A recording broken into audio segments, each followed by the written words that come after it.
The science simply does not support the ridiculous hysteria around climate at all. Not at all. I mean, there is really no basis for the climate alarm in science, and yet we're told the complete opposite, and we're told the opposite by the scientific establishment as well.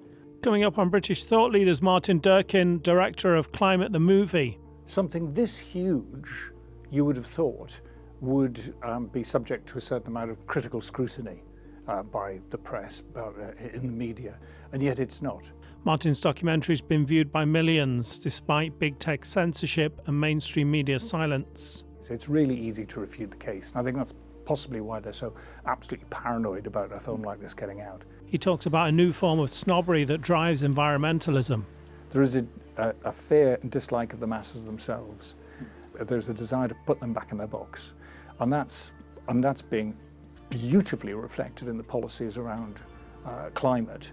The workers have got to fly less, the workers have got to drive less, the workers have got to be driven out of their cars. They have to be punished at every turn.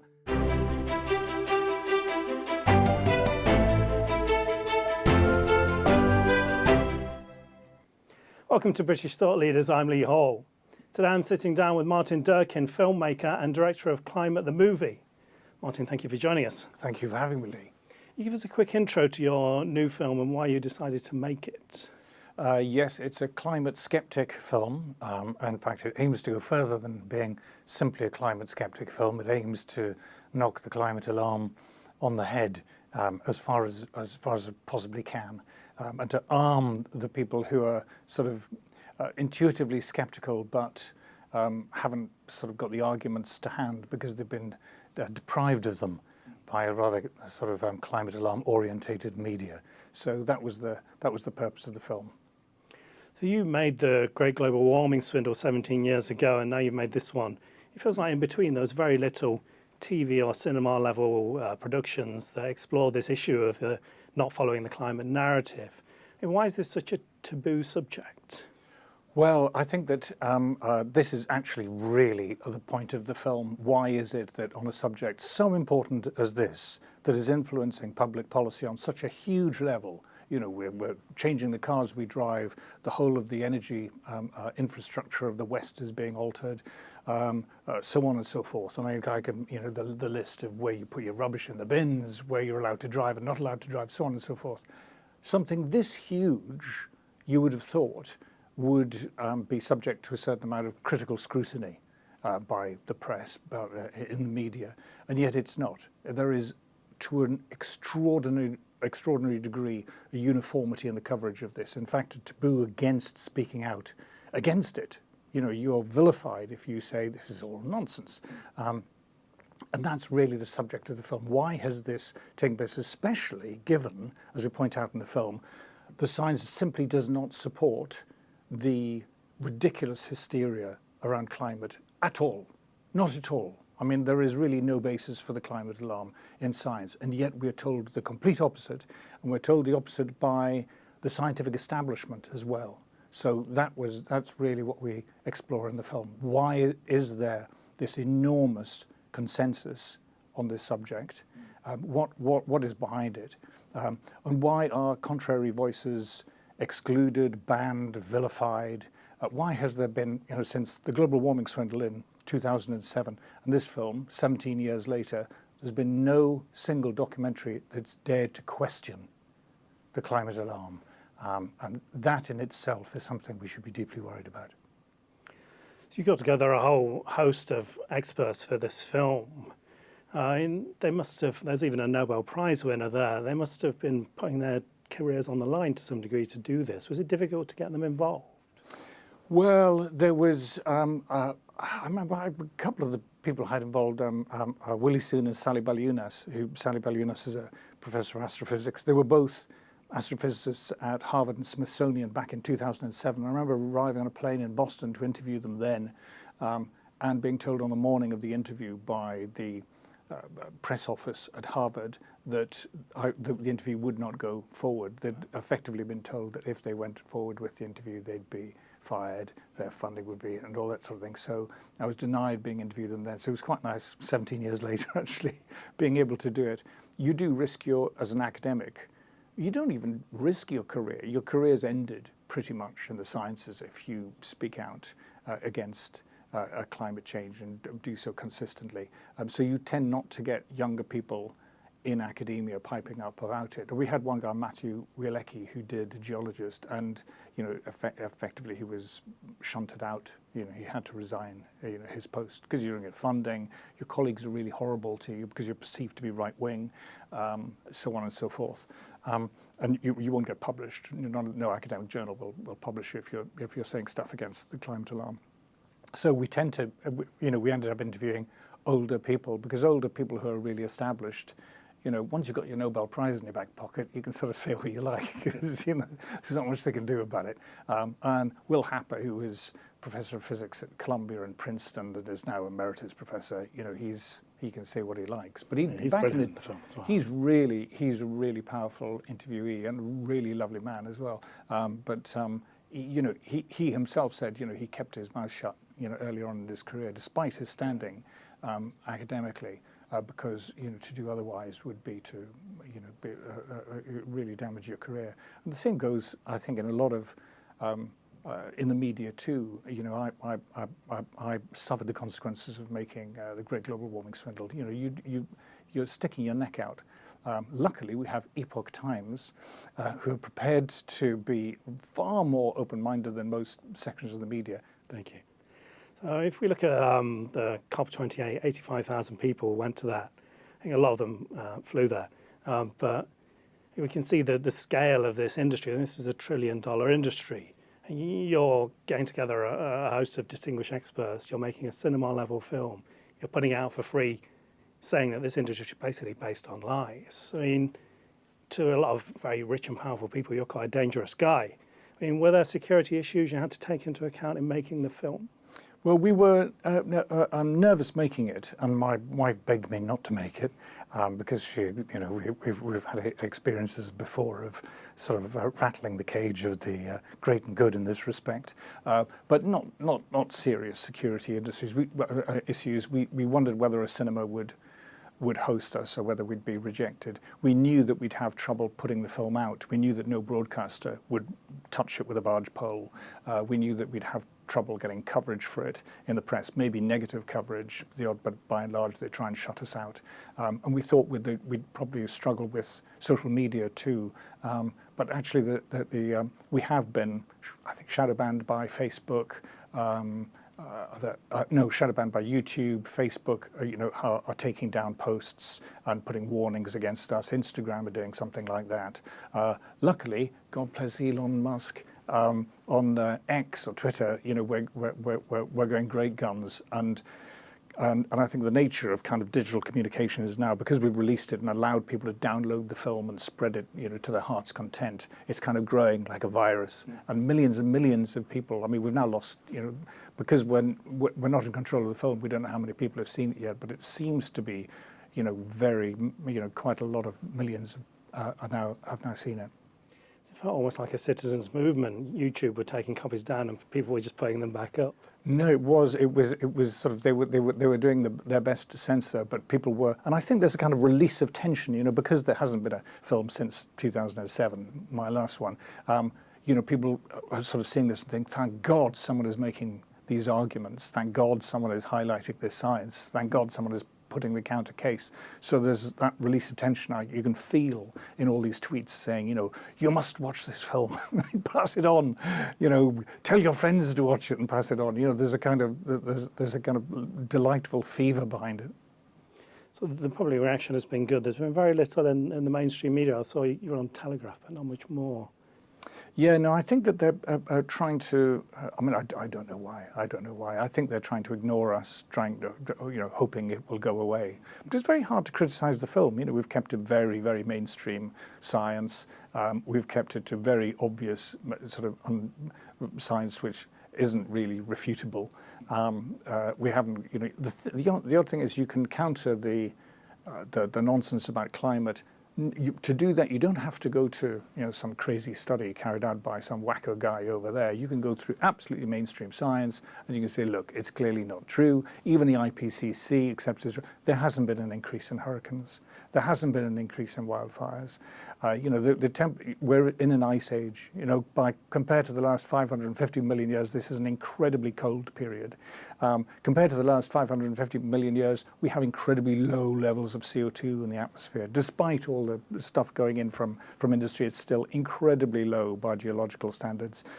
There is no time in the past that you can see CO2 driving climate. It's one of many greenhouse gases, and greenhouse gases as a whole form only a very small part of Earth's complex climate system. The idea that this gas is driving the climate, total nonsense, absolute nonsense. And you can show that with mainstream studies, multiple mainstream studies. It's really easy to refute the case. And I think that's possibly why they're so absolutely paranoid about a film like this getting out.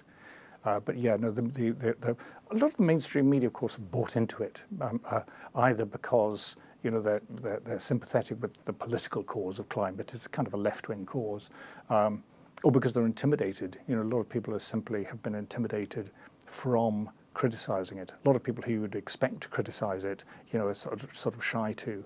And in fact, a lot of people who are skeptics, when you talk to them privately, will be lukewarmers in public. They'll say, oh, well, maybe this is a problem, but maybe we could deal with it in a different way. You know, it takes a bitter bottle to go out there and say, this is all nonsense.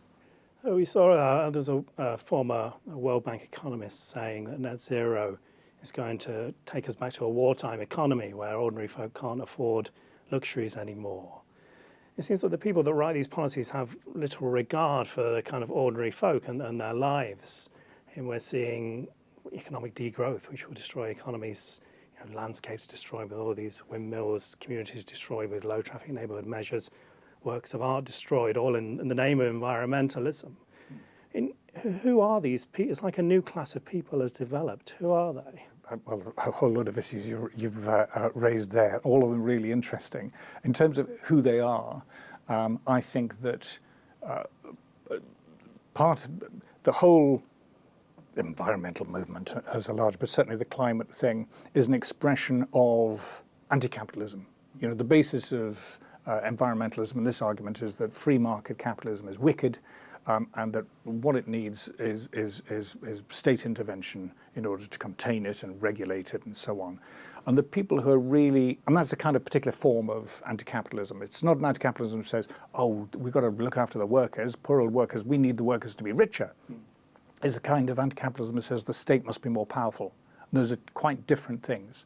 The people who want the state more powerful tend to be people who benefit from a more powerful state. You know, with the expansion of the state in the 20th century, and that's been extraordinary, by the way. I don't think people appreciate the degree to which the state has expanded since the First World War. I mean, in America, in the 19th century, in the 1870s, I think the US government employed 14,000 people. They could have fit into Arsenal football stadium 4 times with some seats remaining. Even at the beginning of the 19th century, many US companies each employed more people than the US government did. I mean, you know, the US government was tiny, and the tax take was tiny. It was 6%, 7% for much of the, or less for much of the 19th century. In Gladstonian Britain, it was 4%.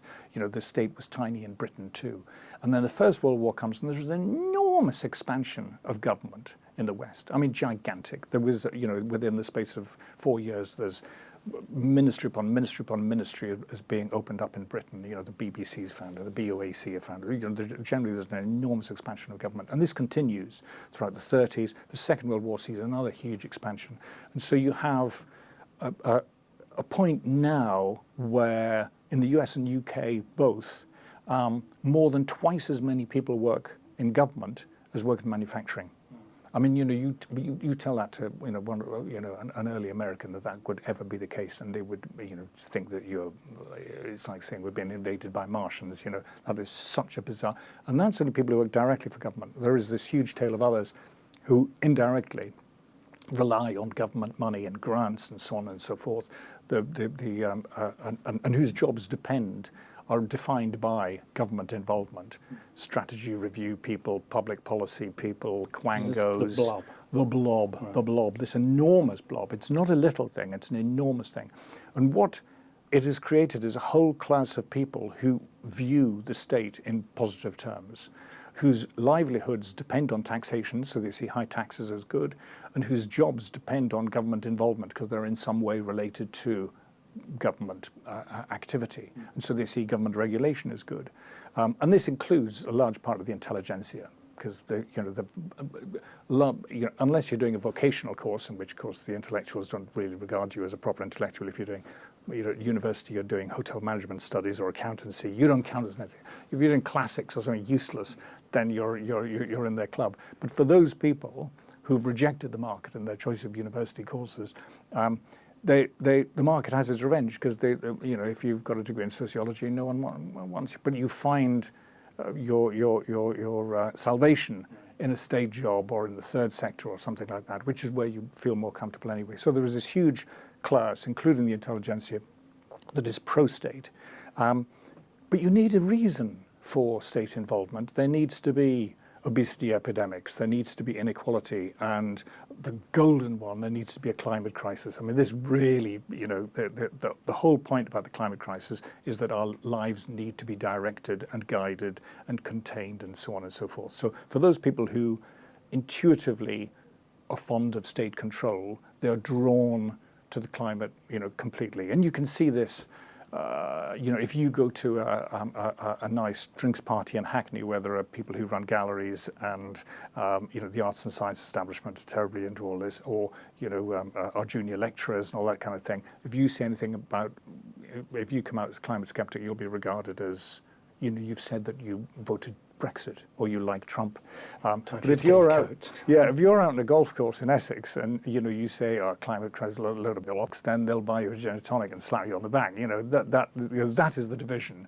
And likewise, the second-hand car dealers do not like high taxes, and they do not like lots of regulation. But the leftist intellectuals do. So that's the kind of division of belief in global warming. Right. So that's really the kind of the social force, if you like, behind it. Nothing to do with science. These people, they don't understand anything. If you ask them about the, climate change in the Phanerozoic period, they'll just, look at you like they don't know anything about science. Neither group, but they know politically, what side they're on, and that's really what's going on with the climate alarm. Is there a characteristic with these people that they don't really care so much about rights being removed and the economy being damaged and things like that? No, they couldn't give a flying bugger about that. They want the growth of the state. The odd thing is about people who love an extension of state power. There's this myth that businesses, they're short-sighted, whereas people who the government is long-sighted. This is absolute nonsense. I mean, there are people who rely on public spending, people whose livelihoods depend on government spending. They crave it with a kind of almost insatiable, ravenous appetite. And so they will shove up taxes until they can go no further, and then they will borrow money like there's no tomorrow. I mean, the government debt at the moment is gigantic, absolutely gigantic. They will dish out public sector pensions until the liabilities are at utterly ruinous levels. They will print money in a totally reckless way. They will spend, and the fact that it will ruin the economy, they don't care. They're like this sort of hungry beast, sort of feeding off the sugar tit of public spending, and they do not stop. So and if you say, "Oh, it's going to ruin the economy," they don't care. They don't care. They want the state big. They want it well funded. They want their job they want more jobs like theirs. They want more power, and nothing will get in the way of that. There's another thing you mentioned, the working class. Another thing about the anti-capitalism of the Greens, the anti-capitalism of the environmentalist movement. If you read their stuff, and I read lots and loads of their stuff now, from the very beginnings. This is a movement that stretches to the 19th century, the romantic anti-capitalism of the sort of the posh anti-capitalism, if you will, of the aristos who disapproved of capitalism, not because it was doing the workers down, but because it was elevating the workers, it was making them richer and more free, and that was sort of the rather disconcerting thing about capitalism. And so you had this romantic attachment to the past, the Völkist movement in Germany, the origins of fascism. But the environmentalist movement that sprang from all that in the 20th century, if you read their stuff, their hatred of capitalism is not because it's not producing enough. is producing too much. They hate it because they hate mass production, because of the huge proliferation of affordable products. They hate mass consumption, which they regard as gaudy and disgusting and horrible. They have an aesthetic, visceral distaste for the success of capitalism, not the failure of capitalism.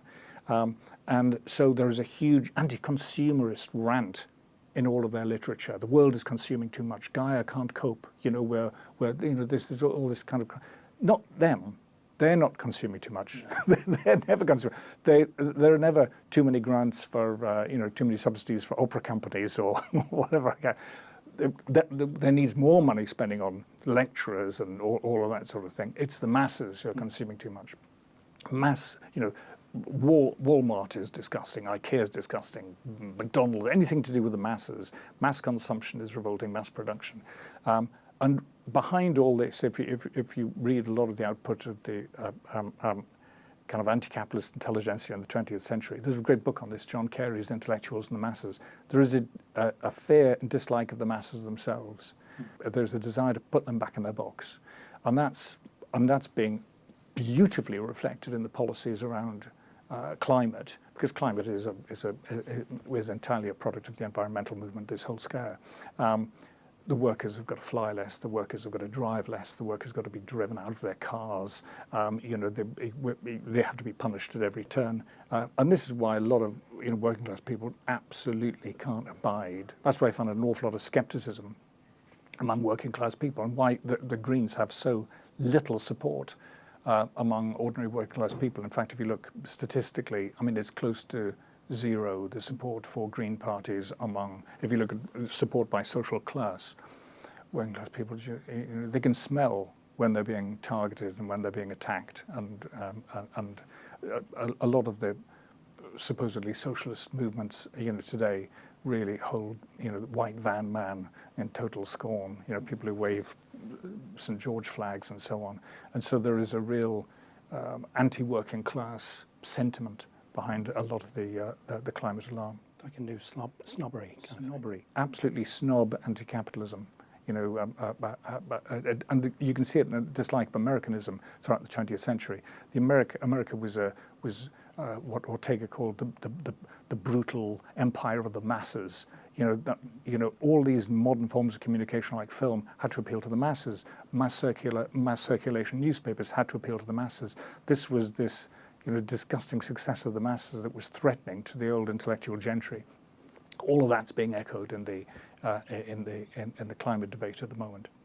We saw Rishi Sunak when he was Chancellor saying he wanted to rewire the global financial system for net zero. More recently, Labour are talking about decarbonising the electric grid by 2030 as well. And the politicians know that these policies will bring a lot of hardship onto the ordinary folk, but they still push ahead. Why do they like these kind of green policies so much? I think the class that we were talking about, the new class that you mentioned earlier, is enormously powerful. It controls the universities, it controls the schools, it controls the civil service, it controls much of the media. It is the class from which a lot of politicians have emerged. It's the class which surrounds politicians every day. It's the class that become journalists. So politicians are kind of, in a sense, part of it. They're also surrounded by advisors who think in those terms, and they're attempting to please a media which is sort of dominated by those views. And so, on the one hand, you've got this bubble of kind of, if you like, sort of green blob sentiment and ideology, and then you've got the masses below, and they regard this bubble as more important than the masses below. And so you get the peculiar situation. It's not peculiar, it's sinister really, that we have the kind of facade of democracy but not the actual content of it. So you have a lot of anti-green sentiment among the people as a whole. If the Green Party stands, they're going to get Caroline Lucas in, 1 MP. And yet the entire political establishment is green. So there is a non-reflection of the views of ordinary people in government. If you ask ordinary people, should we have massive public debts, they'd say no. If you asked ordinary people, do you think it's wise just to print money in a rather incontinent way, they'd say no.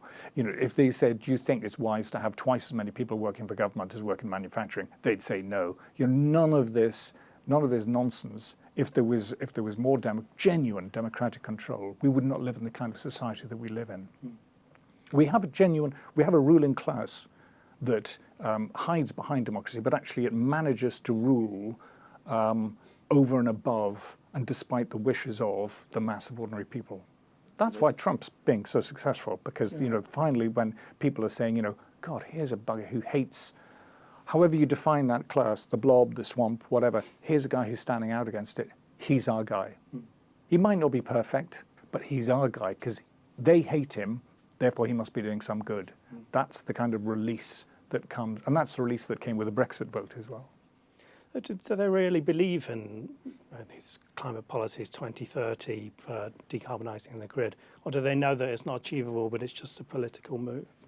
I think it's the political momentum, because you have all these great stories of, you know, I don't know whether Al Gore is included among these, but these people who pontificate about, but they still buy, you know, seafront houses, and they still fly around like anything.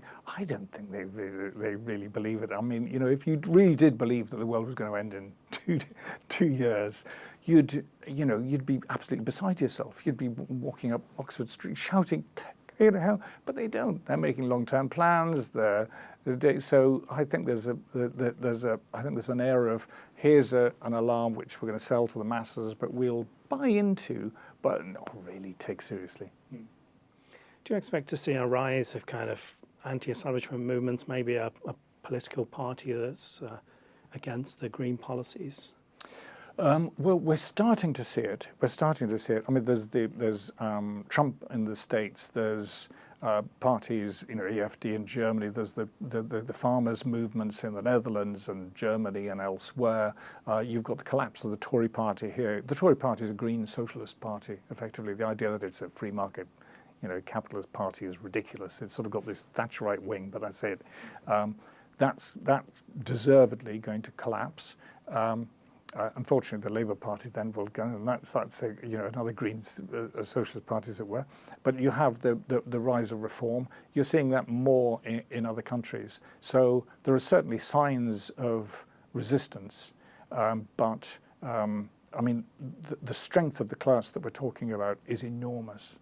Their grip on, you know, school education, university education, the media, civil service, and the science and arts establishments is so powerful that it's very, very hard to break through. And there are very few voices standing out against it. I mean, again, Epoch Times, I think, is you know, a really admirable organisation, and I think is becoming enormously successful in the US precisely because it's actually doing what journalism is supposed to do, which is subject people to critical scrutiny.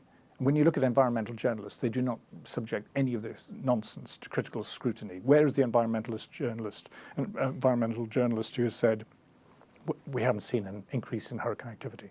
They will say every time there's a bloody storm, oh my God, global warming. They never say there is absolutely no evidence for this whatsoever. They never put those charlatan scientists on the spot. They never challenge politicians. They're not proper journalists. They're part of the machine. And environmentalist journalists, for The Guardian or wherever else, their job depends on the crisis. Yeah, if there is no climate crisis, then an editor is going to say, well, we don't need, you know, an environmentalist correspondent. People aren't that interested in squirrels and hedgerows, you know, so you don't need that. So they're fighting for their job in pumping up this alarm. And so sadly, there is, you know, an almost total lack of objective, critical, journalistic analysis was sort of going on in this and in other issues actually. But as I say, I think that is why Epoch is doing so well, because it's actually kind of remembering what journalism is meant to be.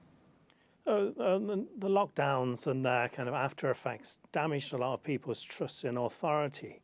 And do you think the COVID and the lockdowns paved the way for people to, you know, appreciate a film like yours more?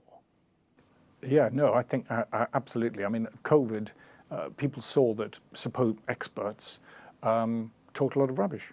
You know, what they said wasn't true. And that has, I think, had a knock-on effect for the climate thing, because people are now thinking, do you know what? These people are talking rubbish too. And people aren't stupid. They can see that Al Gore and others have been going on for, I mean, really, it's been since the 1980s. In the best part of 40 years, they've been saying that the world's going to come to an end in about 5 years. It just keeps being recycled again and again and again. And yet people know that, do you know what? I can't, the weather was like this, and when I was young, and when my parents were about in the 1930s, there hasn't been any noticeable change. So they're not sick, and they can see that economists are talking about. And it's not just in terms of COVID. It's not just in terms of climate.